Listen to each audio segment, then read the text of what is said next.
Good morning. Thank you, DMC. Good morning to everyone. What I will do briefly is to just do a recap of what we did yesterday. This summit is focusing on how we can maximize the impact of pension for equity, for affordable housing delivery. Following the recent development and the announcement by PENCOM that contributors can use 25% of their contribution as equity to secure mortgage. And that actually came prominently yesterday with Mr. Akim Ogunera leading the discussion on current and future trends for affordable housing. And a lot of new ideas came up in the course of the discussion, what the developers should be doing, what cooperatives should be doing to be able to gain advantage concerning what is happening in the market. We had this, a presentation that was done by Professor Charles Yagete from the US, who took us down the memory lane on the history of pension and what are the global best practices, what are they doing in other climes, what should we also be doing. A whole lot of ideas came out of his presentation. And I think that was also followed up in the afternoon session by the discussion that we had from the presentation of the Executive Director of ASO Savings, who provided a lot of data that has to do with what's available in terms of fund with the PENCOM, and what are the strategies that could be adopted to be able to assess it. It provided a big advantage for the cooperatives that were here, and I think that should be one of the major takeaways from this summit. The requirement to assess the 25% and the way to go about it that they don't get discouraged or get disenchanted by not making use of the opportunity. They were highlighted yesterday, and it's good that maybe in the course of the discussion today we touch on it again, so that that policy doesn't become just something on paper that we are not able to use. Yesterday also, one of the new things that came out of our discussion was how we could use financial advisory services and trusteeship to also get funding for projects. It also came out as one of the creative way to be able to assuage investors and to be able to woo their confidence for various projects. Yesterday also, we had a product launch. The product launch for Niche, the Niche Housing Cooperative, the app where you are able to register as member, and also you are able to meet projects that's available that you can pick and get your details if you want to buy a house. This one is very useful for cooperative. And then also how you can make payments for property as the second app that was launched yesterday. And I think the details of that should also come up at the end of the program today so that people can copy the website address and access and make comments and make registration. Yesterday also, we had a session where we examined how a special purpose vehicle could be used to unlock the advantage of the pension fund for large-scale affordable housing. And this aspect is very important, by which the cooperatives were encouraged to form partnerships, to come together and then present a front that will be able to let them be recognized for the fund that's available in the country. The subject matter of the 25% is on the forefront of discussion, and one of the things that was also mentioned was that the mortgage institutions will be pushing for practical steps to enable people access their 25%, that it doesn't become something that it's difficult for people to access and then they lose interest in the process. The example was made of the National Housing Fund, that the percentage of people that have benefited from it now is very low. And that is because the bureaucratic process and the difficulty that's associated with it is discouraging a lot of people. So that was highlighted along with other issues that came up yesterday. During the course of the panel of discussion, various ideas that has to do what are the other ways that could be adopted to achieve affordability and sustainability in housing development were discussed. And I think one of the things that came out was the need to give room also to local developers, the need to encourage local developers. And I think the other feedback to local developers as well was also the need for them to have appropriate corporate governance, the need for them to be able to also have present a corporate structure that gives confidence to investors, you know. And some of these things are issues and matters that are both on the right and on the left that we need to put together to achieve a proper objective in the industry. And very important, one of the things that was also mentioned yesterday is about the need to look at how we design the type of houses that we are building.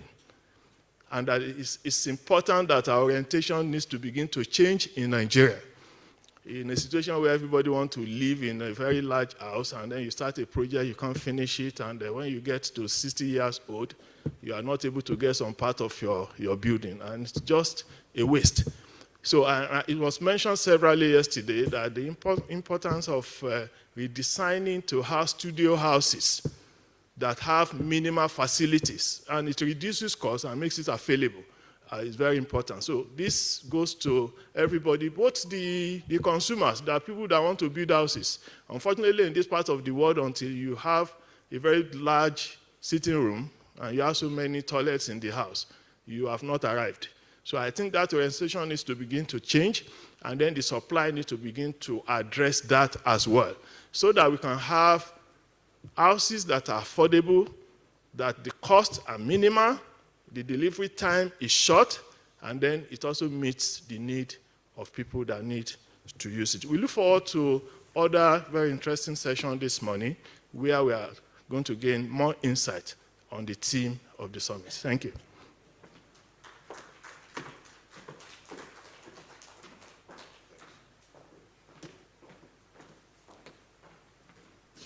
Thank you very much. Please, shall we give him a proper round of applause? I do recall nobody was willing to hold the microphone to give a recap, so I think he deserves that for bailing the cat, as they would say, bailing the cat. All right, ladies and gentlemen, I'm here to also announce that we're going to be merging the first and the second session so that we can finish as fast as we can. I know the second session, both of them are virtual, so they'll be joining us. They are already on standby, and so that we can have all of that done and move to the awards and all of that. So we will do as much as we can do in this morning's session. Ladies and gentlemen, I'd like to invite to the microphone for the first and the second session. First of all, let's welcome to the podium the founder, Pison Housing Company, and the president, PropTech Nigeria Limited. Distinguished ladies and gentlemen, shall we welcome Dr. Roland Igbinoba to take his place on the podium this morning. Thank you very much, sir.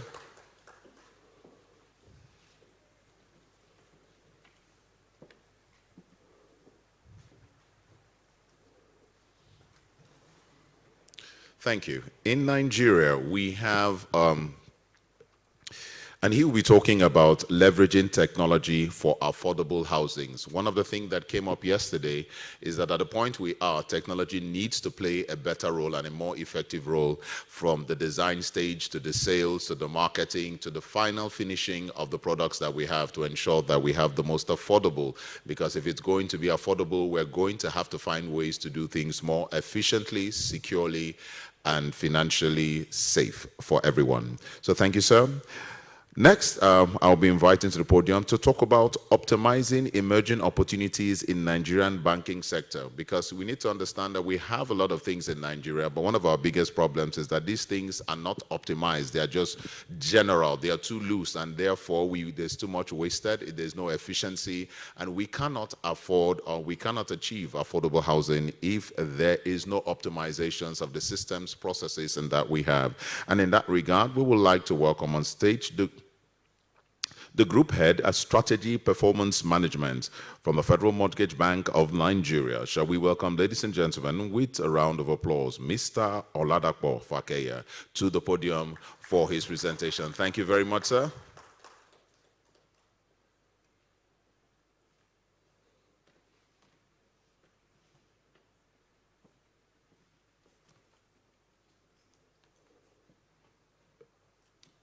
You know, for many of us, I'm looking forward to this presentation a lot because, again, I will reiterate the importance of performance management. I manage a media office, and as I was talking to the people in the morning, I said, on Monday, okay, today is Monday, you're supposed to submit what you're going to do for the day so we know you have achieved what you said to achieve at the end of the day. And so, okay, how many hours does it take you to transcribe this tape? I don't know. Well, so how many of these tapes can you transcribe a day? I don't know. So do I know how much I'm going to pay you at the end of the month? Yes, but you don't know how much work you're going to give me at the end of the month yet. So how am I sure that what I'm going to pay you is equal to the work done? How are we sure that you are doing the right work you're going to do? So performance management is very important. Even if you're not interested in housing, you just came here because they forced you from the office, please listen, you would learn something or two that would help your life and help your business in that regard. Then we're going to move over to something equally interesting.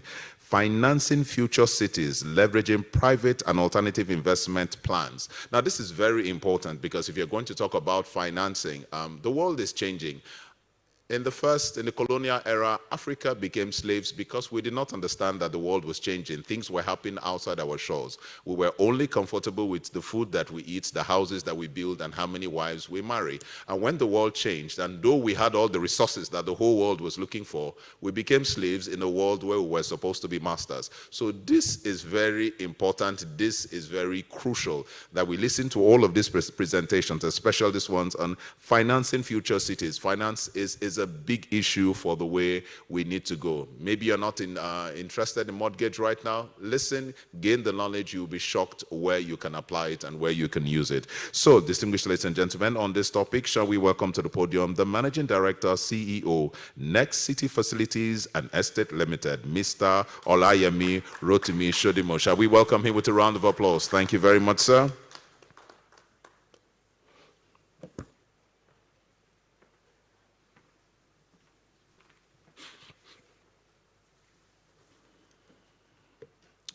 All right, like I mentioned, these are those for session 1, but we're going to be merging those for session 2 so that we can have one session and finish everything up within a good time so we can move on to the other matters we have on our agenda for today.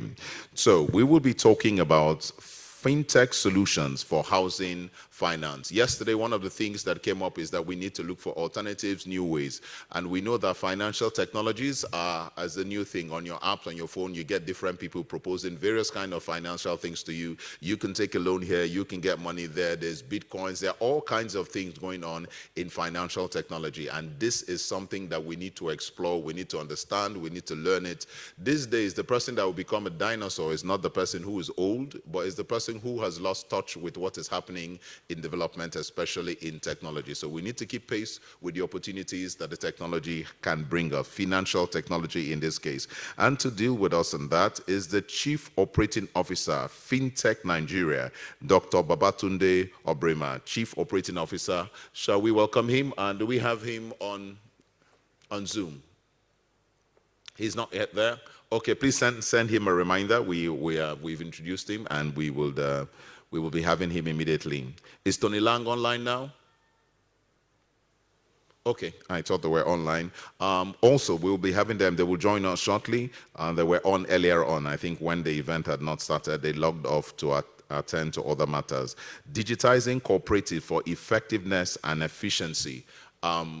It was clear yesterday that the amount of money that the cooperatives can put together is in the trillions, not in the millions, not in the billions. And so we're going to need to digitize our cooperatives to make them work effectively and so they can work across cities. If you only work with the ones that are within your proximity, that's a very limited number. But if we digitize our cooperatives, we can be able to harness their full potential across great distances and achieve far more. So Mr. Tony Olang, Executive Director, Lightest Kenya, will be joining us very virtually to also handle that section. So this morning, without any further ado, I'm going to hand over the podium to Dr. Roland Igbinoba, founder, Python Housing Company, and President, PropTech Nigeria, for his presentation this morning. Thank you, sir.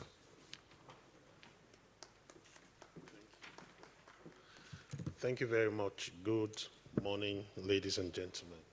Please, if you can help me with the slides.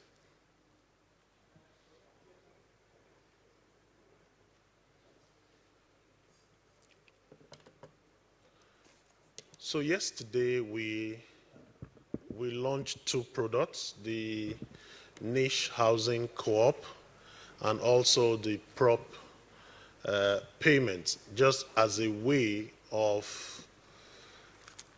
breaking the boundaries for both cooperative housing and affordable housing. So today I'm going to dive down a bit deeper, just looking at how technology is helping to solve affordable housing.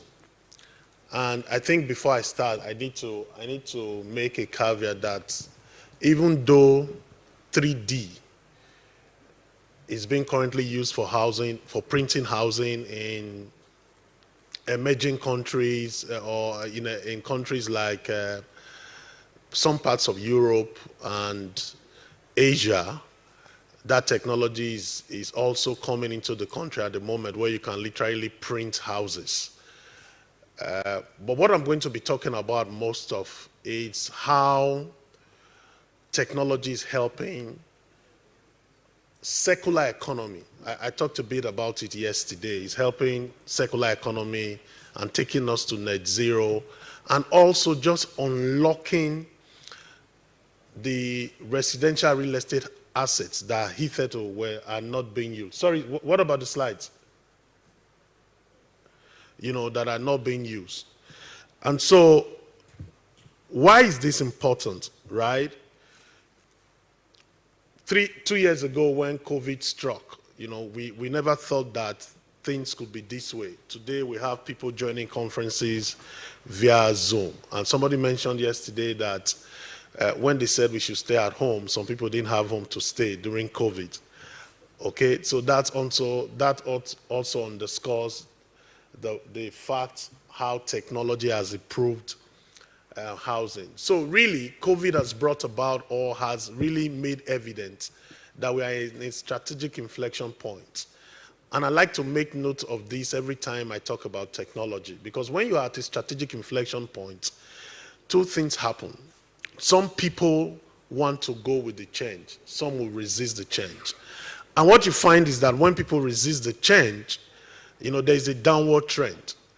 But for people who adopt that change, what then happens is that you find growth and you find innovation along that path where strategic inflection happens. Now, there's a slide that I would really love to show. I don't know what the problem is there. How soon can you get that going, sir? Okay. So if you look at the real estate value chain, right?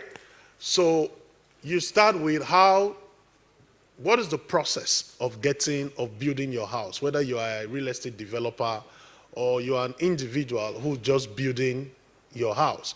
By the way, it is important to underscore the point that irrespective of all the many developments that you see across the country, whether it's in Lagos, whether it's in Abuja, whether it's in Port Harcourt, 87% of the supply of housing in this country today are still by individuals, meaning people who buy land in year 1, put a substructure in year 2, take it up to lintel level in year 3, rest in year 4, start again in year 5. Okay? Housing supply in the country is still based on household, 87%. So that tells you that there is an enormous market to be tapped into. And so when you look across that real estate value chain, right from when there is access to housing, please go to like the third slide, the third or the fourth slide. Yeah, stop here. Sorry, come back. So when you look at this slide, okay, right from access to land, all the way to operations and maintenance, there is an inflection point, or there is a point where technology plays a role. Right? Today, if you're a real estate developer, thank God the Honorable Commissioner is here, in Lagos, you have to register with LASRERA, which is the regulatory authority. And so Lagos has a database of most of the developers operating, and therefore they are able to regulate the activities of the developers. That's technology, okay? Because there's a platform where they sign on to, where their data is gathered, and where all of the developments that they are doing at the back end, you can see it. And so you get to planning and building regulations, which is where I think LASRERA is, as a platform, which is a technology platform that is helping with regulation today. So we are not talking about something that is far-fetched. We're talking about something that is already in reality. And so you get to infrastructure and services, you get to the construction and building materials. Today, you have portals like LiveEnd, where with Construct, where if you wanted to gauge prices for building materials, or if you wanted to buy building materials, you can go to that platform and you will see comparable prices and all kinds of building materials. So leveraging technology for affordable housing, really, what does this help you do? It just means that the time that you are going to take to travel to different vendors or suppliers, knowing the prices of building materials, you can actually get it on one platform. And we have a startup that is dealing with that already today. So you move on to construction financing or end user financing. What is happening at those levels? Yesterday we heard about tokenization and we heard about crowdfunding. Last year in January, the Securities and Exchange Commission released a guideline for crowdfunding.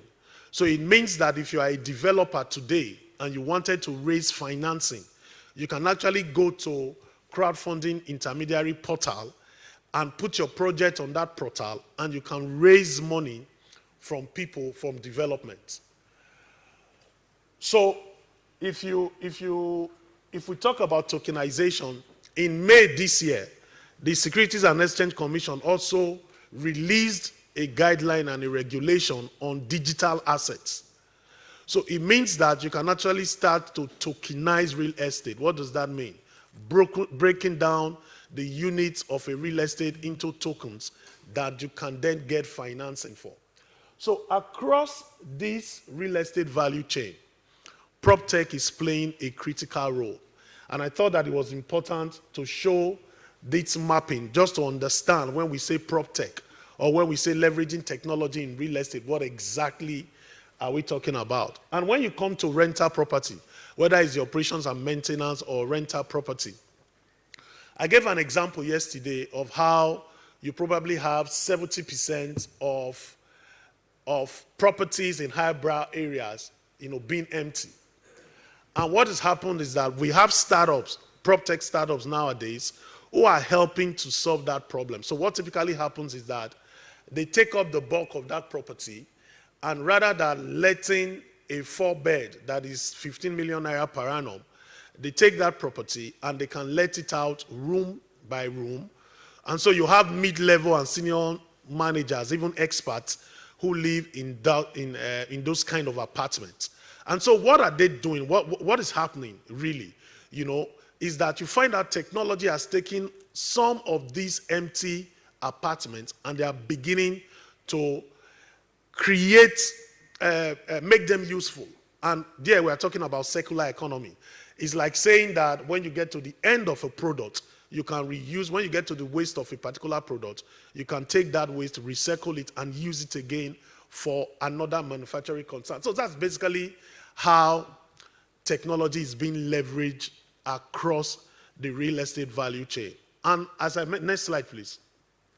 And as I mentioned yesterday during the product, okay, so maybe I'll just talk about this a bit. So basically, all I'll be trying to explain is that PropTech, leveraging technology, can happen around how properties are bought, how they are sold, how they are leased, how they are financed, how they are designed, how they are built, how they are managed, and how they are marketed.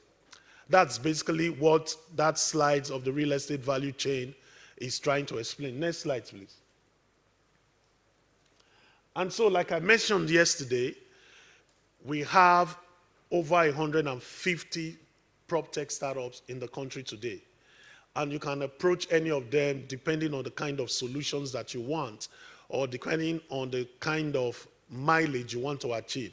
So whether you are a cooperative, whether you are a developer, whether you need to list your properties, whether you need to market your properties, these guys are helping using technology to create that housing for people who hitherto would not be able to afford it. So let's take, for example, someone whose rent, who wants to live close to the office rather than traveling 3 hours to work and 3 hours back from work, okay? And rent close to work in urban areas is around 2.5, 3 million naira for maybe a 3-bedroom. What we are saying is you can help that. What these PropTech startups are doing is that you can actually rent a room, pay 1 million naira, but that's not, you don't even pay that 1 million naira for 1 year. They help you to pay it on a monthly basis. So once we stop looking at housing from home ownership perspective, because that's how we all tend to look at housing. But that's not the only form of housing, okay? You have rental housing, you have social housing. Once we stop looking at housing and affordability from home ownership perspective, because whether we like it or not everybody will own a home before they die. That's the truth. It doesn't happen anywhere else. Even in the most developed countries like Singapore, you don't have 100% home ownership rate. You have around 95, 94, 96, and all of that. So there's still a percentage of people who will not typically be able to own their homes. Next slide, please. Next slide, please. And so basically, these guys are working across different aspects. So whether it is financing, whether it is planning and building permits, I just showed the map of some of the PropTech startups that we have in the country. Whether it is community management, how you manage your estate. Nowadays, when you go to estates, you don't have to get to the estate security gate and start to call before you come in. You have PropTech platforms where the person you are going to visit sends you a code, and with that code, once you get to the security post, you give them the code, and then they automatically allow you in. Today, how do most agents operate? Okay, let me not say most, but a lot of the innovative agents, how do they operate today? They don't need to follow you to site. If you are not doing virtual reality or augmented reality, you can actually be sent a code where they have put infrastructure, some sort of infrastructures in the apartments. And you see this happening in mid and upper income residential buildings, where you can go and inspect the property at your convenience. If you want to go and inspect the property at 12 a.m., an agent doesn't need to follow you there. All you need to have is an access code that you have generated from the platform. And once you get to that property, you put that access code, you do your inspection, you can interact with the cameras around because there's somebody at the back of it. So this is basically what's happening within the PropTech space. I've been told that there's not a lot of time. I think I'll just sit back and I'll let us take questions concerning how we are leveraging technology for real estate. Thank you very much.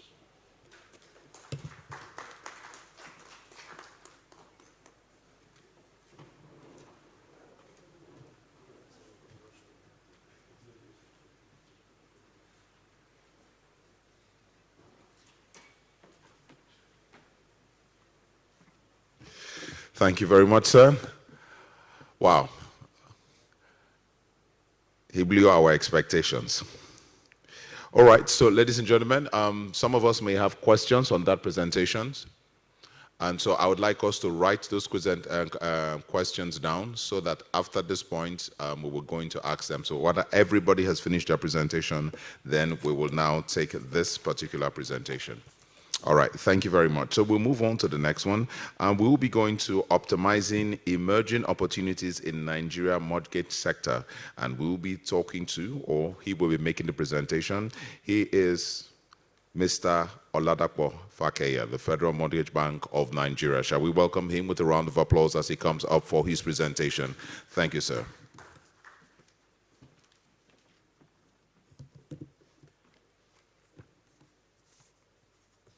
Good morning, ladies and gentlemen. It's a pleasure to be here. Oladapo Fakeya from the Federal Mortgage Bank of Nigeria. First of all, I'd like to appreciate the opportunity to make this presentation while my slides are being loaded for display. And specifically this year as a speaker. And I want to use this to also congratulate the convener, Mr. Adela Kun, who has consistently provided this platform for robust discussions on how to improve the Nigerian housing and housing financing for affordable housing delivery to Nigerians. I'm on slide 2, please. Slide 2. But I must issue a disclaimer early in this presentation, and the disclaimer is that whatever I'm presenting actually represents my own personal thoughts. I am here not on the basis or the platform of which organization I work for, but just to have this as an opportunity to contribute my little bit to discussions on the theme for this program. So I'm not speaking on behalf of the organization I work for, but I'm speaking in my own personal capacity. Next slide. So what I intend to do is to provide a context for the discussion or the context for the presentation or what the reality we face in the Nigerian housing sector is presently. Next slide. And then, of course, to highlight some of the developments, recent developments that are impacting and affecting the housing sector. To look at the emerging developments and opportunities that we can look at or take advantage of, and of course to look at the key points and conclude on the matter. I think one of the dilemmas I have as a speaker on day 2 is that probably a lot of things I want to mention probably have been mentioned by the list of erudite scholars who have presented much earlier yesterday.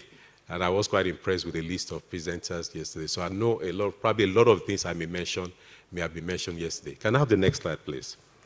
So in terms of setting the context, looking at the global economy, well, so for this year, the global economy has been characterized by high inflation, and of course, central banks across the world have been aggressively tightening the monetary environment within their systems with an attempt to curtail inflation.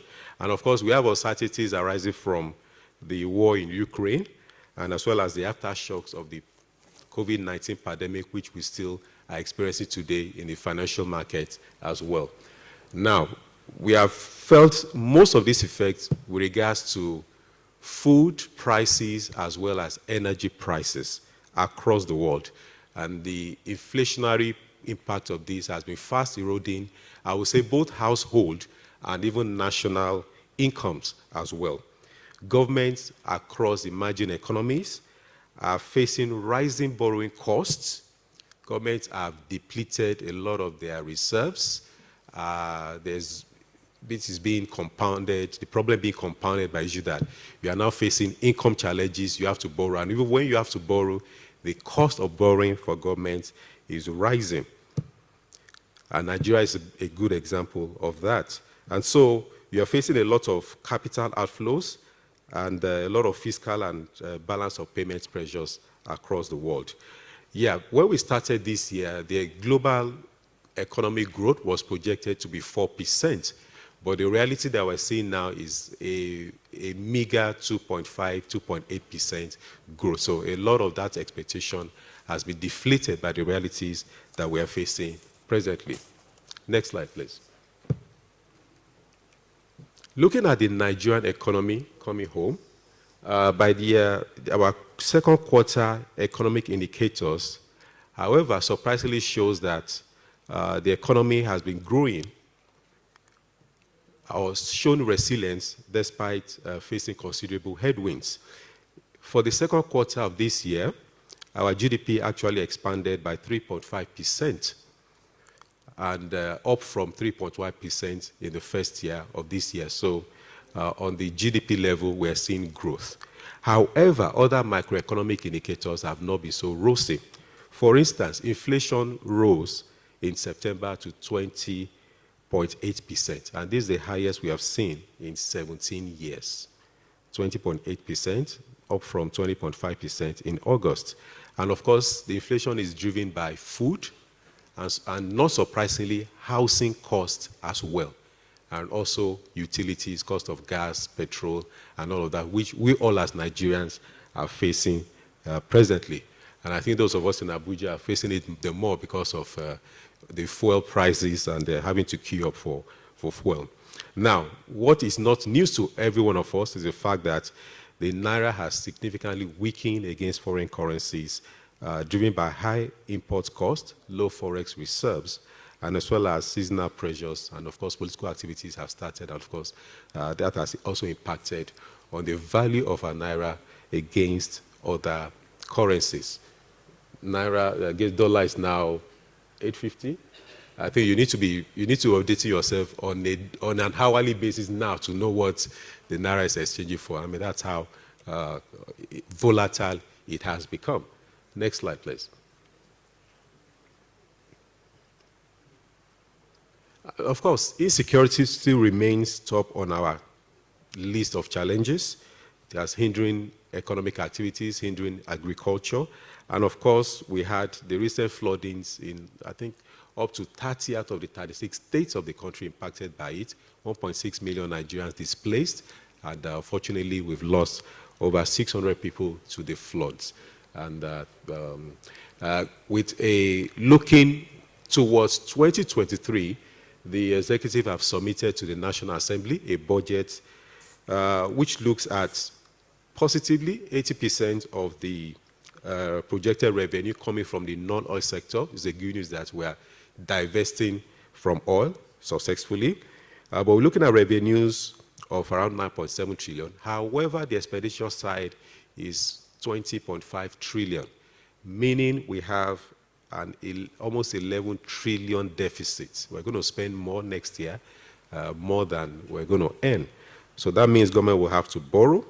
So however, expenditure could be, the huge expenditure could be deemed to government wanting to push in money to reflate the economy. However, government has to borrow, and of course that will raise issues. And for us in the housing sector, probably what will be interesting to us to know that what has been proposed is 356 billion naira for the Works and Housing Ministry out of the 20.5 trillion. So a measly 1.7% has been proposed as budget for next year for our sector. I think we all need to carry placards and march to pass somewhere and say, no, this is not the kind of money we are talking about to enter, I mean, for government to invest in the housing sector. But that's just on a lighter note. If anybody carry placards, I will say I wasn't there. Next slide, please. But of course, it highlights why we really need to put in more money. So the Nigerian housing sector has been impacted by two major factors this year. Number one is the rising interest rates heightened by monetary policies. The monetary policy rate fixed by the CBN, the rate has been raised to 15.5%, which is the highest we have seen in the last 20 years. 15.5% as the base interest rate in the country. And of course, the other driver for the housing sector has also been the increasing construction costs driven by energy costs as well as the forex pressures. As we know, a lot of the building materials inputs are imported from outside the country, and we need to pay forex for it. So of course, if we are paying forex for most of our building components, definitely it will impact the cost of delivering our houses. For a survey carried out indicated that for some selected building materials, the rate of price increase just from last year to this year has ranged from 14% to 55%, just over the past 12 months or thereabouts. So significant impact on the housing and housing delivery sectors. With regards to the contribution of the real estate sector to the GDP, in second quarter of this year, we recorded 4.42%. down from 5.34% for the first part of this year, and then compared to 5% we saw generally the first and second quarters of last year. So we have a slight reduction in the second quarter in terms of how much the real estate sector is contributing to GDP. Now, to the second part of my presentation, next slide, please, which talks about what are recent developments. Of course, what has been topical during this conference or summit has been the fact that PENCOM released guidelines for pension contributors to be able to utilize a maximum of 25% of the balances in their mandatory retirement savings account to be used as equity for mortgage loans. And this is a positive development which will encourage household investments in home ownership and overall affordability challenges in housing mortgage facilities, because as FMBN, I'm not speaking for FMBN, but the experiences have mentioned that one of the major challenges that workers have, that income earners have, is apart from the general, I can't afford a mortgage over the 30 years, it's also the upfront cost of putting down equity, skin in the game to access a mortgage. At FMBN, what FMBN did was to say, look, we reduced the equity requirements from 20% to a flat rate of 20%, just so that more people can have that inroads into and opportunities for home ownership. And for homes of 5 million and less, we said no equity required. It will be funded of 100% through a mortgage facility. Now, if we look at what the impact of the PENCOM policy or guidelines, newly released guidelines to this, if we have 14 trillion naira as contributions, cumulative contributions in the pension funds, and 25% is accessible for the housing sector as equity. If we only capture 10% of the 25% that is accessible, we are talking of inflows of about 350 billion naira. 350 billion naira coming into the housing sector as cash just to finance home ownership for Nigerians. So I want to encourage as many of us who are contributors to the pension scheme, even if you weren't thinking of house, let's try and get some of those monies into the housing sector. The second observation or second development, which is positive, is that we're having major, not land shifting, ground shifting, but major improvements in the legal and regulatory environment. The CBN has been spearheading the adoption of what we call a model mortgage and foreclosure law, which seeks to de-risk the sector, the housing sector, which seeks to make states more disciplined in terms of the timeliness and the cost to issue titles, CFOs, as well as process perfection for mortgages. So that is all captured under what we call the model. It's a model law, so it's a template for states to adopt and use. Good enough, from about only 3 states, about 3-4 years ago, we now have about 14 states that have adopted it and enacted it as their own state acts for implementation. And in addition to that, the Lagos State government, I think my Oga, I call him my lecturer, Dr. He also mentioned the fact that Lagos State has also enacted the Lagos State Real Estate Regulatory Authority, created an authority to ensure discipline within the system as well. And I think a lot of states are going to, sooner rather than later, also see this as a good development and copy as well. And of course, that creates better environment for investments in housing sector.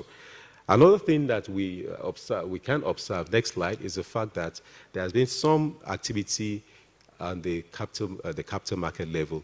The Shelter Afrique recently raised 46 billion on the Nigerian capital market for 5- and 7-year bonds, priced at 13% and 13.25% respectively.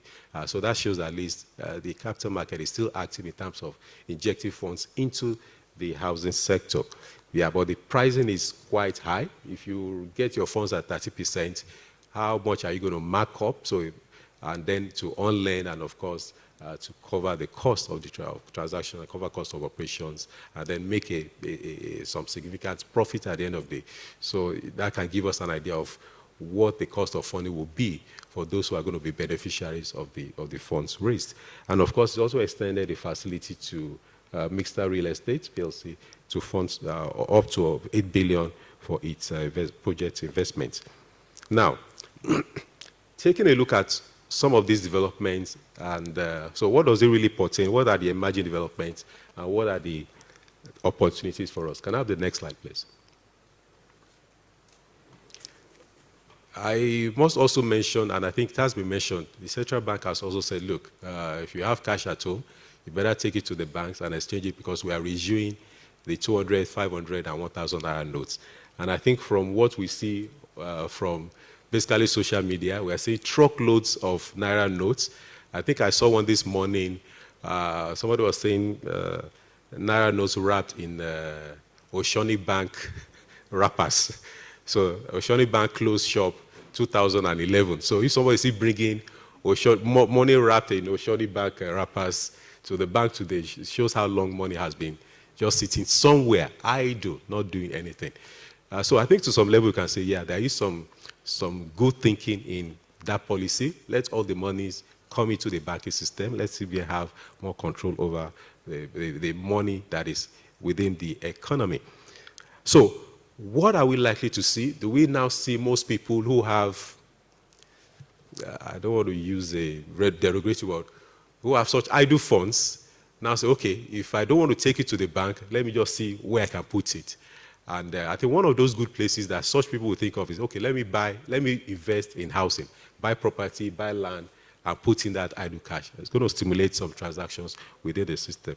But this, and the thinking is, when COVID happened, a lot of people, markets were shutting down locally, internationally. People couldn't go into the money market, couldn't go into the capital markets. And where they found the most comfortable to invest was in real estate. So a lot of money got pushed to the real estate. People bought houses. Even when we were all on lockdown, people were buying houses, and people were making investments in real estate just so that to conserve the value of their money, because there was nowhere else to push it into. So do we expect that people who have idle funds and who don't want to take it to the bank will push it into real estate and stimulate more activities and more business within the sector? But of course, one of the things, counterbalances to this thinking will be looking at the macroeconomic environment. Inflation is high, and people want to do that. And of course, this is political season. So you get instead of a lot of political actors will rather push money for their political activities rather than investment. But let's hope that some of the windfalls gets thrown into the housing rings for the benefit of Nigerians. Whatever. The second thing is that there are opportunities for new products. And as I said, one of the dilemmas I have is people always say what you have already said. Mr. Lecturer has also said it, that we need to think beyond home ownership. Home ownership, we talk about housing should not necessarily be just owning houses. FMBN has had a rethink around that. And part of what we're doing aggressively now is start looking at the rental market as well. Rental for eventual home ownership, but rental all the same.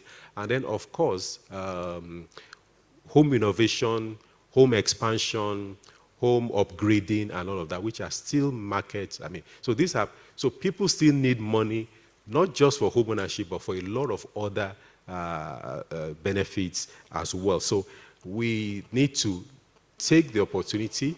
Markets are down, things are becoming harsh, economy is hard, but people still need housing as a product and as a service. How do we create products that we tap into those needs and we can still have more businesses? So, next slide, please. The third thing is, of course, leveraging on technology. Again, I would say Oga Lecturer has mentioned a lot about that. Technology, no, can we go back? We have to leverage technology. And I'll just simply say that, yeah, so we need technology to mobilize the market. The market is there. We need technology to reach out to the market. And also, probably a bit more importantly, is also improve efficiencies within the market. So as he said, an agent does not necessarily have to spend the time and the effort to take a client to go and view a house or property in the market. By use of technology, you become more efficient. And of course, you reduce costs. And of course, when there's cost reduction in the business side, definitely reflects on what you sell to your customers, and then the customers get benefits of that. And so when you have portals, or you have websites, or you have platforms that brings the supply side and the demand side together, you could have a lot of efficiencies built into it and take advantage of that. And yeah, I said I'm not speaking on behalf of FMBN, but hey, I'm here, I'm working FMBN, and all to say. But one of the things that I personally feel is we're here to, as a nation, to fully utilize the potentialities we have under the National Housing Fund. Yes, of course, housing markets are now more private sector driven, more initiatives on the private sector. Government is just look, what is it with private living? That's the national policy, while government itself provides an enabling environment. But we must not forget that there is still a lot of potentialities to still grow on in terms of the existing National Housing Fund scheme. We need to widen the pool of contributors for inclusion and therefore grow the market size. The National Housing Fund scheme is backed by an act. It has a national outlook, so it's a program for all Nigerians, irrespective of wherever you are. Number two, it has a mandatory aspect. It says any Nigerian earning a minimum of this amount must contribute. So whether you're in the public sector, whether you're working for government, whether you're in the private sector, or whether you are even self-employed, the market woman, the fisherman, the farmer, the Okada rider who is earning an income, the law states specifically, you must contribute to this fund.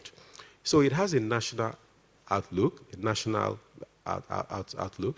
It has a mandatory aspect of it, although FABN has not been aggressive in enforcement, but rather delivering value and encouraging people to see value and come on board to join the national scheme. But let us look at it.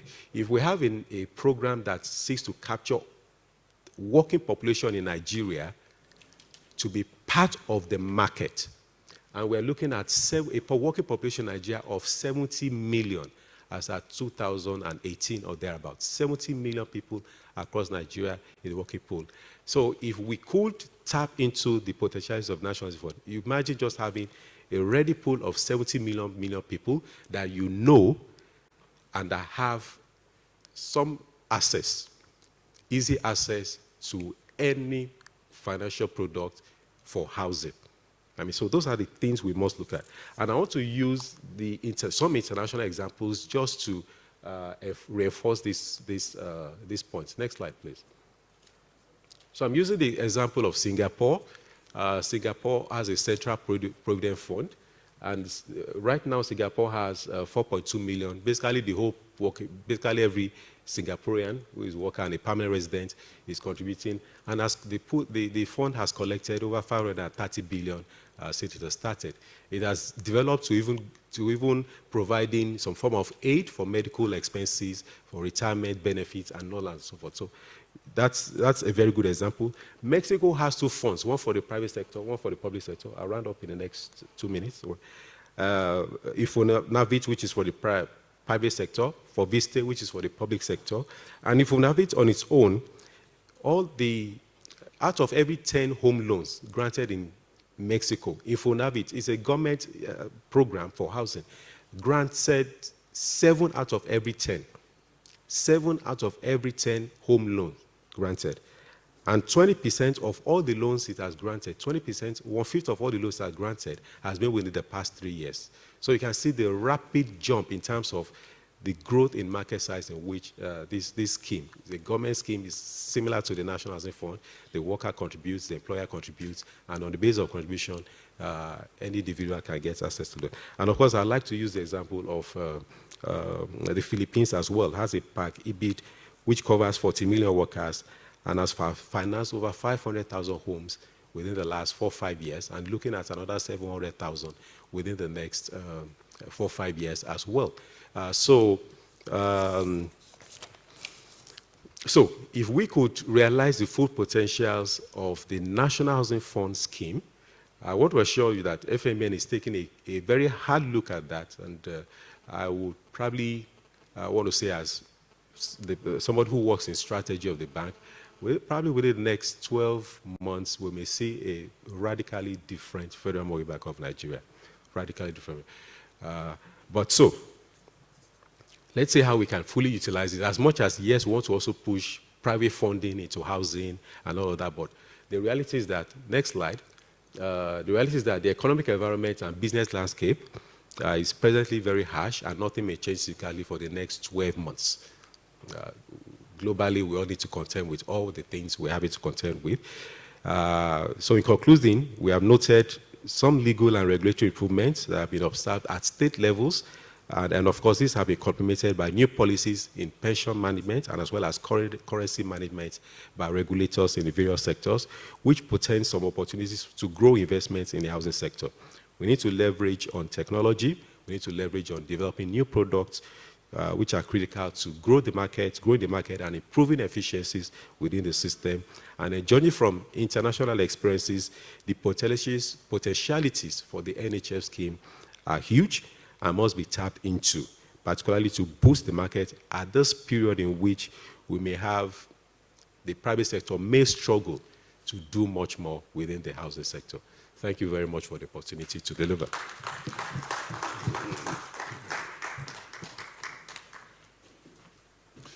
Thank you, sir. That was a very elaborate presentation. Some of the things that come to mind is the fact that, number one, we need to grow the contributors to the National Housing Fund. That fund is underutilized, and we need to utilize it better. To do that, we also have to grow access to this fund using samples from other countries, from Singapore and co. How we can have more people accessing these funds, because the more people access it, the more other people who are like them, their friends and family, want to contribute to these funds. He also mentioned the fact that ongoing, we're looking at possibly very radically different Federal Mortgage Bank of Nigeria within the next 12 months. Realistically speaking, because of the international economic situation, there are some changes that cannot happen as fast as we hope that they would, but in the next 12 months, which is about a year, it's going to happen. He talked about the policy changes, including the currency change. I think it's very important for us as Nigerian business people to wake up across board, whether you're in real estate or every other business, and begin to move from sitting and waiting for opportunities that are tailor-made for you to come around, to begin to actually look for the opportunities. Like he mentioned, because of this request that the currency is going to change, a lot of people are going to want to move some of their cash into investment they're going to use. That's an opportunity that is existing. I don't know how many people are actually looking in that direction, so this could be a good investment opportunity for people all across the country. So thank you very much for that presentation. We will be moving on to the next presentation, but before we do, a few distinguished people joined us, and we would like to recognize them. Sitting very quietly, as he likes to do. I've seen him come into a few events, and he just likes to quietly come in, sit down at the back or somewhere, and you would not recognize that he was in or know when he leaves. Distinguished ladies and gentlemen, shall we recognize and welcome the presence of a very distinguished personality to us here, the Honorable Commissioner for Housing, Lagos State, Honorable Maruf Akinderu Fatai. Welcome, sir. Please take him to his seat in front. All right, sir. Thank you, sir.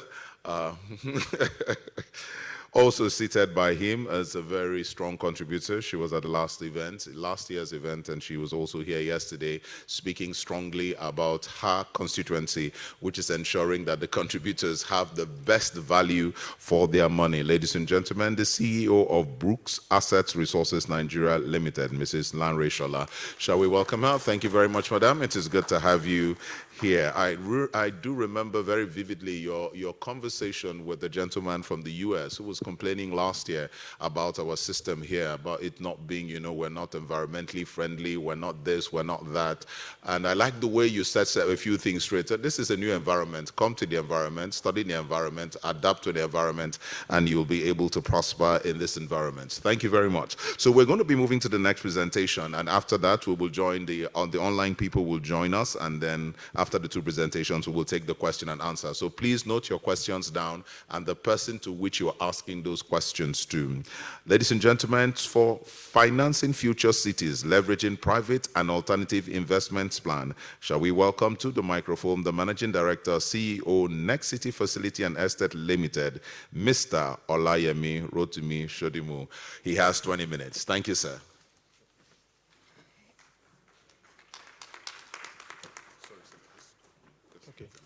Sorry, please, those at the back, could we please come forward, please, from the second pillar, so everyone sitting at the back. There's no point. We have a lot of space on this side. Can we fill it up? From the second, no, the second pillar is fine, but those behind there, can we, everybody move to this side of the hall? The first, from the second row, we can occupy them. Ushers, please move everyone in so the place is fuller. It's a little too scanty. Thank you, sir.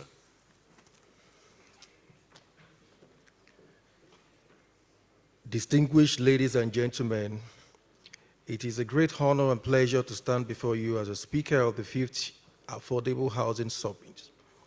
Special recognition to the convener, Ambassador Yemi Adelakun, and the organizers of this event.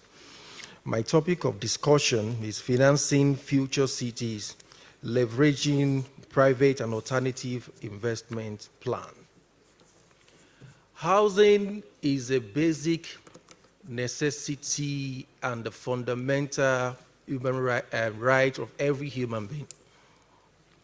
According to United Nations Habitat Report in 2020, about more than a billion people lack basic houses all over the world. And it has been projected that by 2050, Nigeria would emerge as the third most populous nation in the world. How prepared are we for what is coming? Now you realize that there is a global, people are, moving from the rural areas to the urban cities. It's congesting the cities. And what does that tell us? That a lot of things are going to come up as a result of that. So how prepared are we? Now, according to Deloitte's report, 100 years ago, only 2 out of every 10 people lived in an urban area. Today, close to 1.5 people move to the cities every week, making urban area engine of economic success. By 2050, city dwellers are expected to outnumber their rural counterparts by a ratio of 2.1. Saddled with legacy infrastructure and limited budget, cities are struggling to keep pace with rapid growth. Now, what are the results of this? Lost economic potentials. If there is no adequate development, we were going to lose the economic potentials of that country. Now, congestion of cities due to mass rural and urban migration. You can see what is happening in Lagos. You can see what is happening in Abuja. So many people want to live in the city. So many people work in the city. But are we prepared for this population? Are we prepared for these people coming into the city? Are we prepared for the health hazard? Are we prepared for the global warming that will come up as a result of that? How prepared are we? So what will it take to convert urban chaos into future cities? The answers are the city, please, the city that understands its people. There's a city that understands the people that reside in it. You see that what is happening in the Western world, because they plan for the people that reside in those cities, you see they have better standard of living. So we need to understand the people that reside in the city. Now, imagine a city where buses only take routes with waiting passengers. That will only happen in a structured environment, an environment that is well planned. Now, imagine the cities where offices are only heated when the rooms are in use. That is part of what we'll see in future cities. Now, imagine a city where driving cars pick up passengers as per their smartphone calendar appointment. That is what the emerging city, we'll see in the emerging cities. Now, a city that uses data and digital technology to make smart decisions for its people. And in other words, a smart city that is connected and that cares. A city without air pollution. The biggest environmental threat all over the world today is environmental and air pollution, which have, according to reports, about 7 million people have died prematurely as a result of that. Now, a city with smart homes. This will also help to curb the environmental challenges we see today. A city built to the specification of the off-takers. Now, we need to build the future cities for the people that need it. We need to understand the people that live in the city and build a city for them. We don't need to build cities for people that cannot live there. That is not part of the what we should look for in the future cities. Now, future cities aren't an alternative utopia anymore because they are still new concepts with the technologies and require new models for infrastructure investment. Attracting the right investors to finance the future cities. Dream is critical, but with the right financing in place, cities can deliver investment on timely basis, achieve associated economic growth, reduce the cost in long run, improve citizens' well-being, deploy cutting-edge technology, enable infrastructure, be sustainable and resilient, maximize the revenue potentials of the city. Now, while the promises of the cities is real, so are the challenges surrounding founding and financing its visions. So we look at deploying cutting-edge technology to enable the infrastructure. It needs to be sustainable and resilient to maximize the revenue potentials of the city. While the promise of future cities is real, so are the challenges surrounding funding and financing its vision. There is need to develop a financial framework to navigate through the innovations and disruptive technologies. Now, we'll talk about having a robust business model to help deliver a positive result despite the changing market conditions. We also look at a creative revenue model, yes, innovative revenue growth model for the city. Now, the next one is innovative financing and funding options. Innovative financing and funding options. We cannot continue to finance our cities like we've done in the past. We need some level of innovations. Now, the next one is value capture and asset recycling identified upfront. A mechanism by which public entities get revenue to invest on infrastructures. Now, let's move to, okay. To build a city that understands you, you need an ally that understands a future city. Insightful procurement options to achieve private sector participation. The private sector can get ahead of regulatory trends and achieve first mover advantage. Private sector don't need to rely on budgets. Private sector, move ahead of time.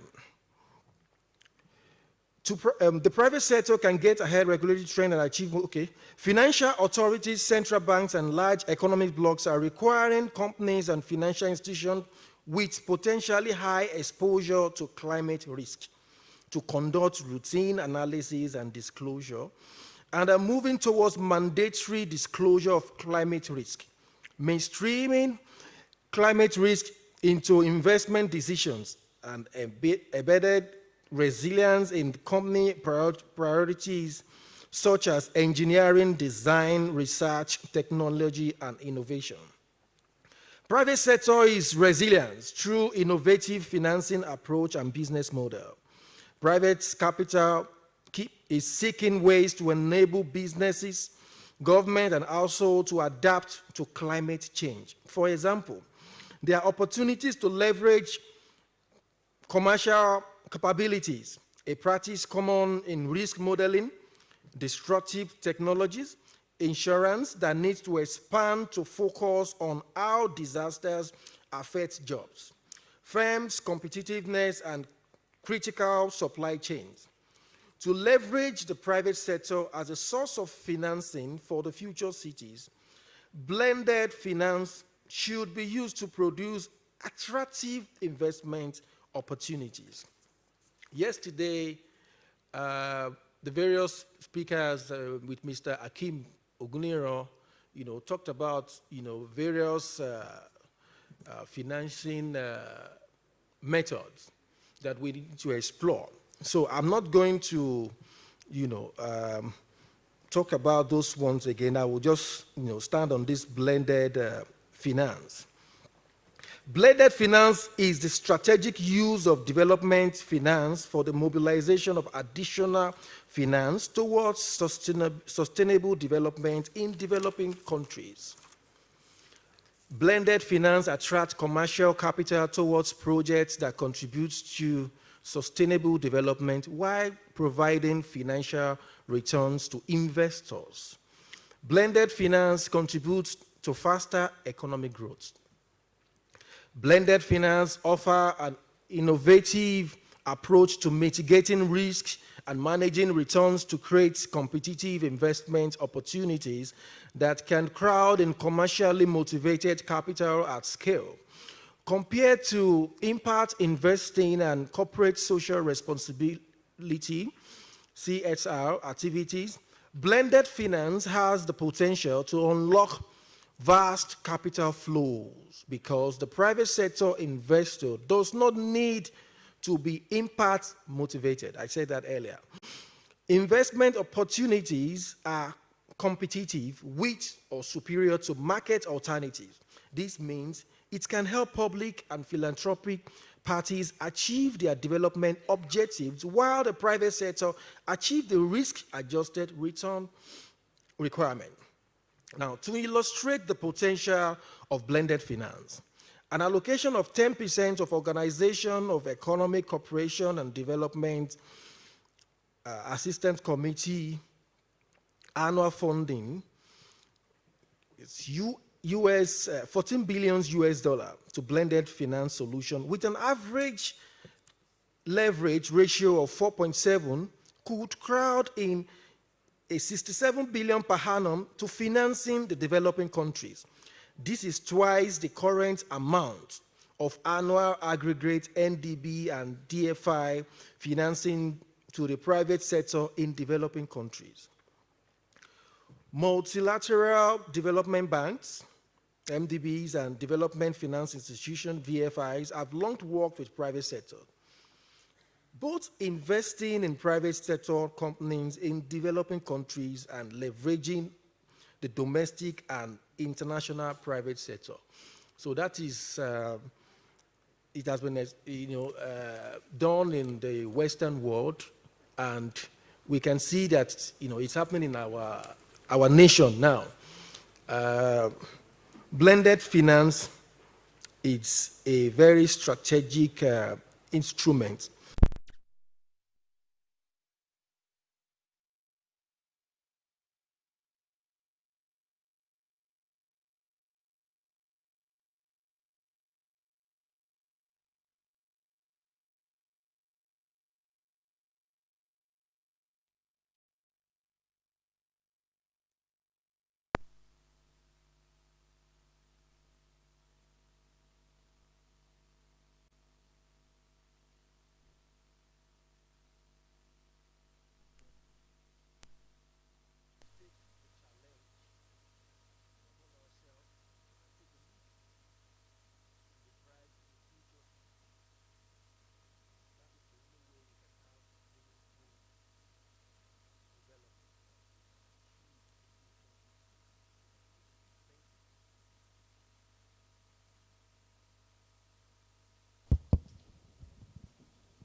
Hello, hello. All right.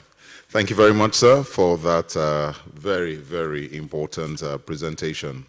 Every one of us wants to live in a future city. We want to come out of our house and not have to bother with a car, and a speed train is available just at the bus stop, and we can join it and live in, for example, if you're in Abuja, you can live in Kubwa, even Suleja or Nasarawa State, if you like, and be in Abuja in 45 or 30 minutes because of the speed train, live in clean environments, great schools, good, everything just perfect as you should be, as we see in the movies.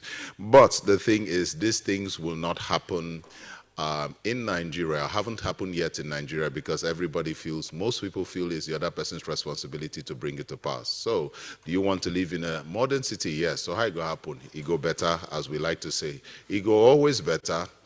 A man once said, a man was praying in the church, praying and say, God, change everything. My tomorrow has to be better. And an angel appeared before him. Say, okay, so what's going to happen? He said, no worry, I'm praying, it go better. How it go take better? It go better. How it go take better? It go better. We don't know anything. So one of the takeaways from his presentation is that we need to plan for this better tomorrow that we say we want to have. Do we want better cities, modern cities as we see in other places? Do we want people to travel from other African countries and other Western countries just to come and look at what Lagos looks like? I was here earlier on, many years ago, maybe 15, 18 years ago in Abuja, when Abuja first started. Abuja was like a very strange place. People used to come to visit, to look at the town, and you could take people around.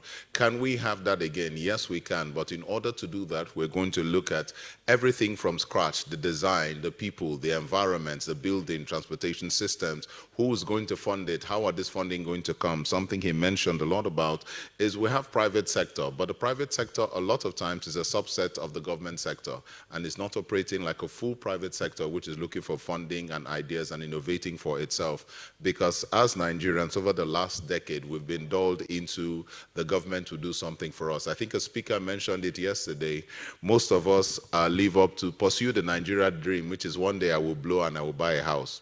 But the truth is, just about 5% of us are going to experience that kind of phenomenon where a friend of ours in government or in a high place gets your contract and your life transformed. Most of us are going to have to plan, save money, come up with a program before we're able to get it. So thank you very much, sir. We appreciate that presentation. All right, we'll be moving on to our online presentations now. I think Mr. Tony Olang will be next. He'll be reaching us all the way from Kenya, but I think I want to recognize the presence of Mr. Adedeji Adesemoyem. He was here yesterday, spoke extensively as Chairman, CEO, Plural Crown Limited, and former Director, CBN and Federal Mortgage Bank of Nigeria. Thank you, sir, for gracing us with your presence. Thank you very much indeed. All right, so are we ready for our... All right. Ground space. you are able to take advantage of the free and reliable solar energy resource. You are able also to get a buffer against any future unpredictable increase in cost of electricity, as well as having low maintenance costs for these solar panels. You can also have a system where we partner with different financiers. That is, if you don't have enough capital expenditure. With that, you don't have to pay anything upfront. The financier will take care of, will pay this amount in installments. We also have smart water meters. These are ultrasonic smart water meters that at the comfort of your home or your laptop or even your phone, you're able to see or monitor the amount of units that you consume, the billings, payments, and also invoicing is automated with these solar water meters. You also have an electric vehicle. You can save even up to 80% of costs related to fuel as well as maintenance. You can charge the vehicle for up to 3 hours, and you can travel with it for up to 150 kilometers. The benefits of having an energy audit is that it enables you to know the energy consumptions that you are having, which are taking in too much energy, and also in regulating your bills,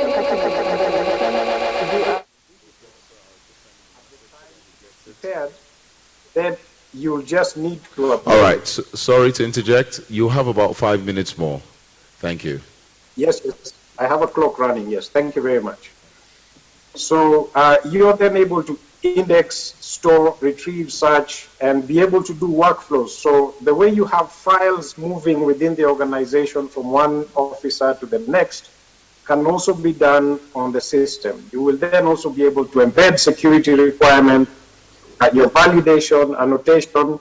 We will also be able to integrate this system to your core banking system, as well as provide you with file compression capabilities. This is what the system interface looks like. You're able to put electronic stickers, make your notes, and also lock those notes so that they can be deleted.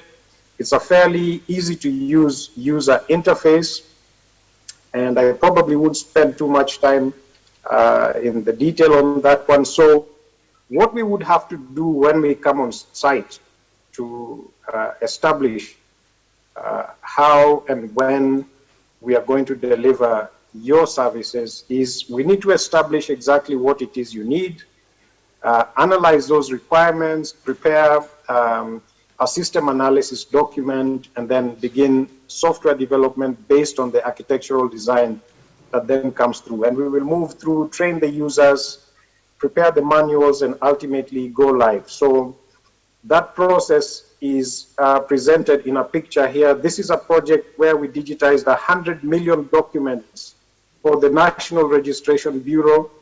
And this is how we got the paper, went through the process of organizing that paper, scanning it, and we then went through to set up what we now call the Archival Services Center. So we are then providing clients with the storage of the physical records once they are digitized to relieve them of the challenge around space that the records may be occupying. Some of the service lines that we are able to assist you with are the USSD service lines. I probably would go into the detail.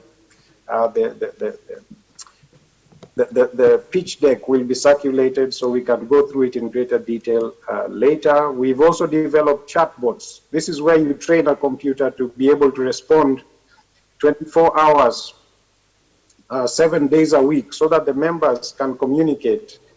We have a call center here which we've developed. We've received at least 39,000 calls in 2021.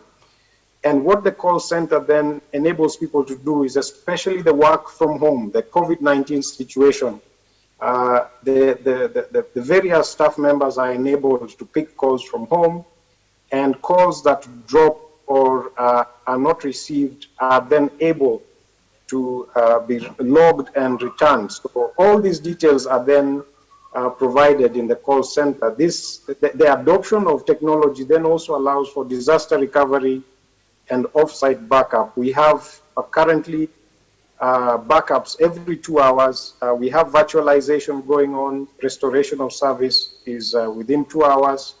And all this can be done through a primary and a secondary server. And some of our apps in-house are also running on the cloud. So on the cyber side, we have various approaches that we have employed for us to be able to secure the business. We also have WhatsApp for Business, which is enabling a lot of things to become smoother and interact with customers. We have the CPF app as well as apps which we've developed for various other customers. Our pensioners who are required to fill a form every 6 months now don't have to fill a form. They just stick their finger on a device wherever we have our branches. All right. On the energy side, these have already been discussed. I will just go through very quickly some of our housing projects. These are $1 million house in Naseri and Karen in Nairobi. So this is not affordable housing. Our affordable housing, this is a mall that has been developed. It was built in Langata in Nairobi. This is CPF House. These are some of the assets in our property portfolio. This is Pension Towers, Nova Pioneer School, and Anderson Estate is an affordable housing project. And these are architectural renders of what is then going to come through. There's the Pagani housing project. And on some of the items which we were talking about here. Please round up. Please round up. Yes, I'm summarizing. Some of the items which we talk about being smart include like access to the houses, just issuing the residents with smart cards so that when they get to the gate, if they have not paid for services, the water, the internet, and all these services are bundled, the gas is reticulated. Unfortunately, I've had to rush so much, so I've not delved into a lot of the details. Sorry, ladies and gentlemen. I will be available to engage in any additional conversation that you have. And in my free time, I enjoy writing. I have currently got 2 books out in the market. One is just being prepared for release. Right. The other is available on Amazon. And these are my contacts, ladies and gentlemen. Thank you very much. Thank you. Sorry about having to speak too much. Yes, thank you. Thank you. It's been a pleasure having you, Mr. Tony Olang. Thank you very much. Well, thank you. I don't envy you and your company digitizing over 100 million documents. I'm sure I would have quit my job if I worked for you. But that was a necessary task to be done, and it shows your commitment. So thank you very much. Like we mentioned earlier, this is very important. If our cooperatives are going to be effective and efficient with thousands and possibly hundreds of thousands of members scattered across the country, we are going to need to digitize them properly so that we can access at an instance their contributions, their names, their locations, their status, and various informations that we need, the status of various projects that are happening.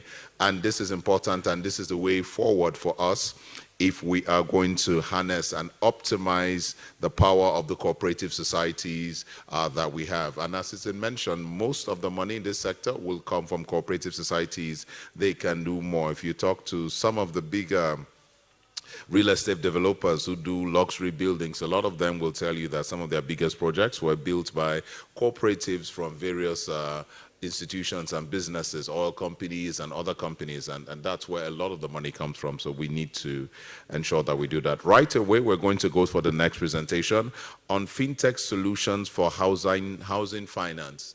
Fintech solution for housing finance. To take us through on that presentation, we're going to go to another virtual presentation, the Chief Operating Officer, Fintech Nigeria, Dr. Babatunde Obrema. Shall we welcome him online with a round of applause if we can, as he takes his presentation.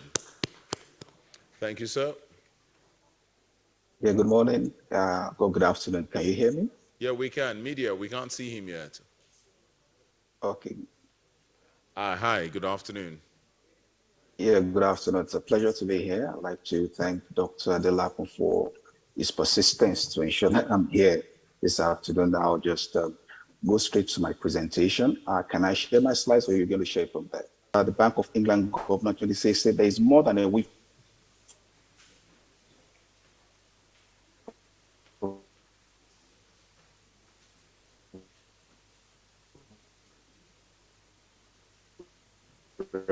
revolution and GTC. It says digital technology through the fourth industrial revolution has disrupted different economic sectors ranging from retail, trade to healthcare. People need banking, but not banks, and financial institutions that operate in the traditional mode will not last for too long. So fintech is important in delivering financial services. When we look at digitization across the world, we will see that look at an Uber is the world's largest taxi company, but then has no taxi. Airbnb is the largest accommodation provider, owns no estate. Netflix is the biggest movie house, but has no cinemas. Skype is the biggest telephone company, no infrastructure. Alibaba has no inventory. Bitcoin, Facebook. Digitization is generally disrupting things that we do. Generally, if for those who remember, some 20 years ago, we all used to be in the banking all queued up like this.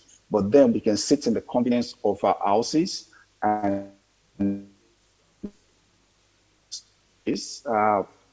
technologies that revolve around fintech include digital lending. I mean, we can see a lot happening in that space in Nigeria, but it's purely focused on consumers. Can this be translated to to the housing sector?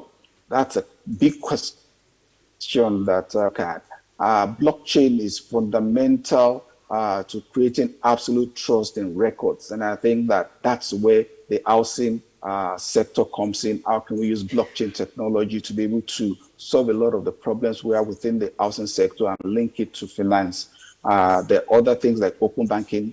We have challenger banks or new banks coming in delivering digital services. I mean, they don't have buildings like the incumbent banks do have. I mean, there's a lot of digital engagement going on. We all talk to chatbots now. Artificial intelligence is disrupting how customer service is being provided. Also, we are beginning to see biometric solutions creating new customer environment, especially for financial inclusion. I'll go to the next slide, which talks about what are the technologies that are driving all of these. I mean, we have distributed ledgers, which are basically blockchain-based, artificial intelligence, APIs, and then biometric solutions. Last year, EY and FinTech NGR did a study on the fintech environment global in Nigeria, and the results show that 38% are involved in payments, mobile money, and digital banking. 23% are involved in lending. You have 15% in savings and investment, crowdfunding. We have 13% in enterprise services and infrastructure. We have 8% in cryptocurrency and 3% in insurtech. So you have prop tech, agri-tech, health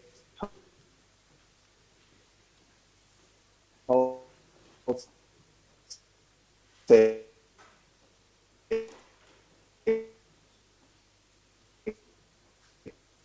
not even 17. Nigeria FDIs to the ecosystem was $52 million. Last year, $1.3 billion came into the fintech ecosystem as FDI. So it shows that the potentials that this ecosystem has. So going to what exactly is digitalization? It's the absence of human intervention and the process flow of a transaction from initiation to closing. So that is from when you apply for a loan to when disbursement occurs, there should really be no human intervention. That's what digitalization tries to achieve. And we see credit scoring can take just minutes, and the housing transaction should be concluded within max 2 hours, 72 hours if there are any form of delays. This we already see with digital lending to individuals and SMEs. Within 10 minutes, your account is already credit. And I think that is the question. So the answer is yes. Yes, if there is digitalization of the lands registry, and I think that we see what Tony did in Kenya, and the Justice Department with interoperability to mortgage institutions through APIs. I mean, if you go to apply for a loan to buy a property, how do we verify that that property is genuine? I mean, can the banks be able to do that immediately with link to the lands registry? And can they be able to put a lien on it immediately with Justice Department input all at the same time? Is this possible? Yes, it is.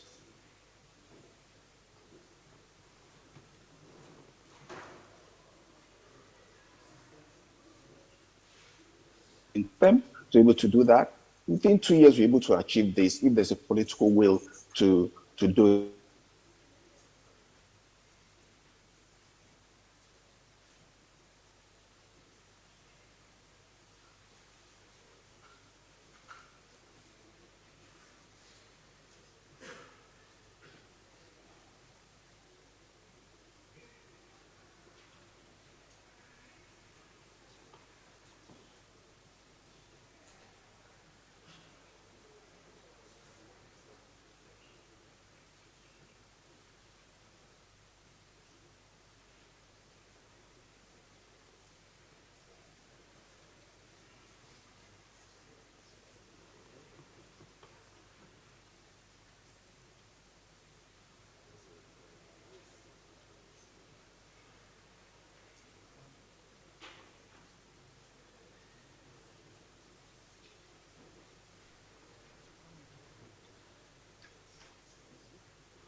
Recording in progress. Potential applications can include fund transfer, settling trades, voting, and many other issues. So blockchain increases trust, security, transparency, and the traceability of data across various business networks. And it delivers cost savings with new efficiencies. Blockchain can also it uses a shared and immutable ledger that can only be accessed by members with permission. So it allows smart contracts to be executed. And what are smart contracts? They are simply programs stored on a blockchain that run when a predetermined conditions are met. They are usually used to automate the execution of an agreement so that all participants can immediately be certain of the outcome without any intermediaries involvement or time loss. So if you have everybody on the blockchain, there's land, there's justice, there's the lender, there's the borrower, there's the seller.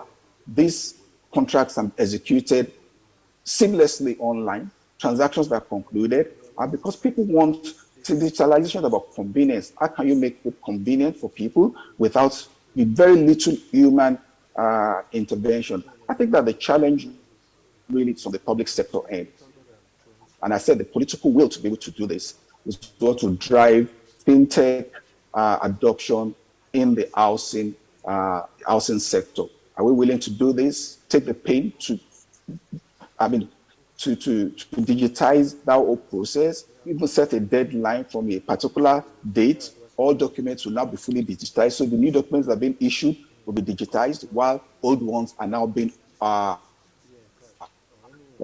into the system. That is critical for finance because, we've talked about the discussions we've talked about estates, we've talked about cities, cooperatives. Those are easy to do, but how you deal with the consumer? Because I'm looking at this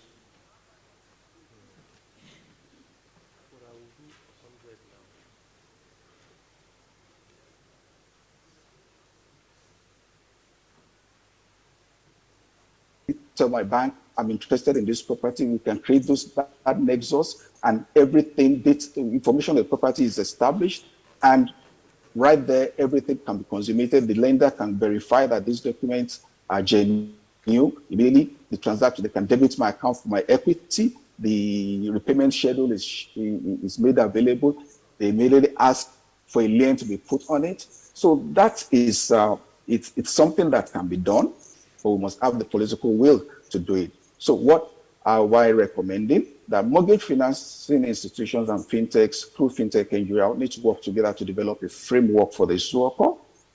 The framework is then shared and sold to governments to have buy-in by enumerating the benefits, especially the reliability of blockchain technology in ensuring confidentiality and privacy of these transactions, and then to have PropTech solutions that need to be adopted by mortgage institutions, government agencies, especially lands for depository documents and justice for lien on these titles. So what do we do in Fintech Association of Nigeria? We're primarily driven by 3 objectives: able to accelerate technological growth, able to connect everybody within this space, and to able to advocate by working with government and regulators to grow the fintech ecosystem. We currently have 21 sectors represented in our association, and we have 202 members. We currently have 5 unicorns in Nigeria, and we're still counting. So can we have a unicorn, a PropTech unicorn? I think it's possible when you look at the potentials. The gentleman from Federal Mortgage Bank was talking about if just 10% of the 25% is accessible, that's 350 billion. So achieving unicorn status by PropTech is so easy with the potentials that exist. When we say that we have over about 14 to 16 million housing deficit in Nigeria, technology can dramatically revolutionize this and create and beat some, be able to bridge through this housing gap. So we've seen COVID that catalyzed digital transformation across various areas. We're going to see a lot of things happening in the health tech, agri-tech, edtech, insurtech, and PropTech. We hope to see more from that. We hope to see PropTech companies join the association. And we've seen increase in e-commerce trading platforms over the period. Like I said, our members cut across various sectors of the economy, 21 sectors. We have startups, banking, financial services, insurance, investment. We have people in legal, in media, in education, professional bodies. That will be my presentation. And thank you. I believe that being able to digitize the housing sector is possible, and creative financing for it. There's so much money that we can access, but there has to be digitalization of that process to be able to make it work, make it effective, and scale the financing sector. Thank you very much. Thank you very much, sir. That was very well put. Thank you very much indeed. Finally, we come to that place where we can ask the questions. I know several of us have been writing our questions down and wondering when are we going to have our question answers, and this is the time. So this is the way it's going to work. Can we have the microphone? So we're going to start with his presentation since he's online. So if you have questions for him or you have questions for Mr. Toliolang, shall we take those first because they're online and the network can be somewhat disruptive. So when we're done with the questions, we continue with those who are seated here. So if theirs goes off, we won't have to worry. So do you have any questions or comments for them? Okay, the gentleman in the front there. Okay.